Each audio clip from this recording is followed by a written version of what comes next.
네, 올해부터 상습 음주운전을 예방하기 위해 조건부 면허 제도가 시행되고 학교 폭력이 발생하면 학교장이 학급 교체 같은 긴급 조치를 취할 수 있게 됩니다. 친절한 법 오늘은 새해 달라지는 법과 제도 어떤 것들이 있는지 강수영 변호사와 함께 이야기 나눠보겠습니다. 안녕하십니까? 안녕하세요.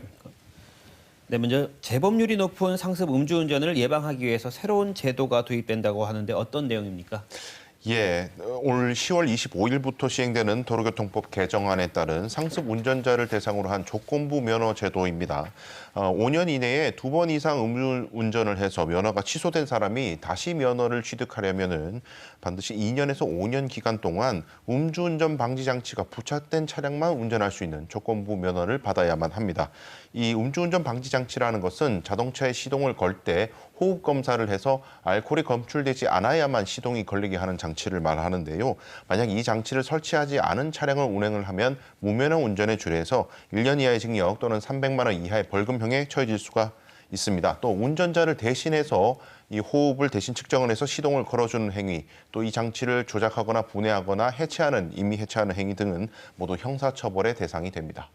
네, 그리고 문자 메시지를 통해 개인 정보를 빼내서 스미싱 범죄로 금전 피해도 늘고 있는데요. 앞으로는 은행에 배상 신청을 할 수 있다고요? 그렇습니다. 이 스미싱 수법이 갈수록 교묘해지고 피해도 늘고 있지만은 정작 피해자들은 피해 배상이 굉장히 어렵습니다. 그간 가해자에게만 손해배상 청구를 할 수 있었는데 가해자들이 잡히는 경우들이 많지 않았기 때문인데요. 배상이 어려웠지만 새해부터는 이 스매싱 범죄 같은 비대면 금융사고의 경우에 일정한 비율로 은행이 손해배상을 해줄 수 있게 하는 내용의 제도가 신설이 됩니다. 이 금융감독원이요, 주요 19개 은행과 비대면 금융사고 책임분담 기준이라는 협약을 체결했는데 올해 1월 1일부터 발생한 비대면 금융사고부터 바로 적용이 된다고 합니다. 은행은요, 피해 사실 확인을 거쳐서 사고조사까지 하고 책임분담 기준에 따른 배상 비율을 정해서 피해자에게 일정 돈을 배상하게 되는데 이때 그동안 피해자들의 과실로 봤던 어떤 신분증 노출이라든지 악성 어플리케이션 설치 이런 것으로 인해서 피해를 본 경우에는 배상을 받기가 굉장히 어려웠습니다만은 새로 협약된 내용에 따르면 배상을 받을 수 있는 길이 열렸다고 합니다. 그리고 주목을 할 것은요, 이 배상 비율을 정할 때에 이용자가 은행이 제공하는 피해 방지 장치, 예를 들면 보안 어플리케이션 설치 같은 것들 예를 들 수 있는데 이런 것들을 했거나 사고를 인지한 이후에 즉시 금융기관에 알려서 피해 발생을 좀 줄이려는 노력을 했을 경우 이럴 때에는 배상 비율이 높아질 수 있다고 하니까 평소에 보안 조치를 위한 방안들을 적극 철저히 하시기 바라겠습니다. 네, 또 3월부터 학교 폭력 피해 학생 보호를 강화하는 쪽으로 법률이 대폭 개정된다고 하는데 어떤 내용입니까? 네, 올해 3월 1일 새학기부터 새로 시행되는 학교폭력 예방법에 따르면요, 학교장의 긴급 조치로 학급 교체 처분도 할 수 있게 됐습니다. 긴급 조치라는 것이 원래 그 학폭이 여부가 확정되기 전에 임시로 할 수 있는 조치이기 때문에 학급 교체까지는 좀 과하다라는 여러 가지 찬반 논란이 있었습니다만은 결국 도입이 됐습니다. 또 학교 폭력 정의에 사이버 폭력이 명확하게 신설이 됐고요. 그동안 학교 폭력을 처리하던 교사들이 가해 학생 또는 피해 학생 쪽 학부모들에게 부당하게 교권을 침해당하는 사례들이 굉장히 많았는데 교사가 정당하게 학교 폭력 사건을 처리하거나 학생 생활 지도를 하는 경우 형사상 또는 민사상 책임이 면제되는 조항이 생겼습니다. 반면에 이 학교장이나 교원이 학교폭력 사건을 은폐하려는 시도를 한 경우에는 징계 의결을 반드시 하도록 해서 교원의 책임도 동시에 엄중해졌습니다. 이 외에도 이 피해 학생에 대한 사후 관리, 예컨대 치유나 회복, 상담, 법률 지원 같은 이런 통합 지원을 할 수 있는 국가 차원의 새로운 전문 교육기관이 설치되도록 하는 근거법 조항이 마련이 됐습니다. 교육부에 따르면 2026년 하반기 정도에 신설될 가능성이 있다고 합니다.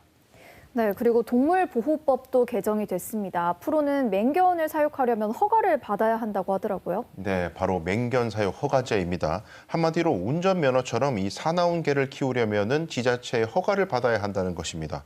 올 4월 27일부터 시행되는 개정 동물보호법에 따르면은 맹견을 사육하려는 사람은 지자체에 일단 개를 등록을 해야 하고요. 그리고 사고가 발생한 경우에 책임 배상을 담보하기 위해서 반드시 책임보험에 가입을 해야 하고 또 공격성을 줄이기 위해서 중성화 수술을 하는 등 여러 가지 요건을 갖춰서 지자체에 허가 신청을 해야 합니다. 이때 지자체장은 개에 대한 공격성 평가, 기질 평가를 통해서 공격성을 판단하고요. 사육 허가 여부를 결정을 하게 됩니다.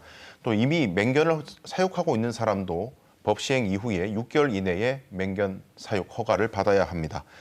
그리고 특히 기존의 동물보호법에서는 5종만 맹견으로 지정이 될 수가 있었었는데 이 5종에 해당하지 않더라도 사람이나 동물을 공격한 전력이 있는 개 같은 경우에는 지자체에 의해서 맹견으로 지정될 수가 있고요. 이때는 마찬가지로 사육 허가를 받아야만 개를 키울 수가 있습니다.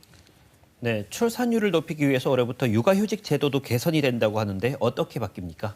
네, 직업안정법 또 고용보험법 시행령 이런 것들이 개정이 돼서 올 1월 1일부터 6+6 부모 육아휴직제라는 것이 시행됩니다. 이 새로 시행되는 육아휴직제는요, 육아휴직이 사용 가능한 자녀 연령이 생후 12개월에서 18개월로 늘어나고요. 그리고 지원 기간도 3개월에서 6개월까지 늘어납니다. 그 현행 육아휴직제는 작년에 시작되었던 3+3 부모 육아휴직제인데요. 이 3+3의 의미는 부모가 동시에 또는 순차적으로 육아휴직을 사용하게 되면 3개월씩 부모 각각, 아빠, 엄마 각각 통상임금의 100%까지 급여를 지급받을 수 있던 제도를 말하는데 새로 시행되는 6+6 부모 육아휴직제는 부모가 육아휴직을 동시 또는 순차적으로 사용하는 경우에 6개월분의 통상임금을 아빠, 엄마 각각 받을 수 있다는 의미입니다. 그리고 이뿐만이 아니라 이 공동육아 확산을 위해서요, 육아급여의 상한액이 매월 50만 원씩 늘어나게 됩니다. 가령 부모 모두 6+6 육아휴직 급여를 받는 경우에 첫 달은 월 상한액이 200만 원, 다음 달은 250만 원 이런 형식으로 마지막 6개월째에는 450만 원까지 받을 수 있게 됩니다. 네, 친절한 법 오늘은 새해 달라지는 여러 가지 법과 제도에 대해서 살펴봤습니다. 오늘 말씀 고맙습니다.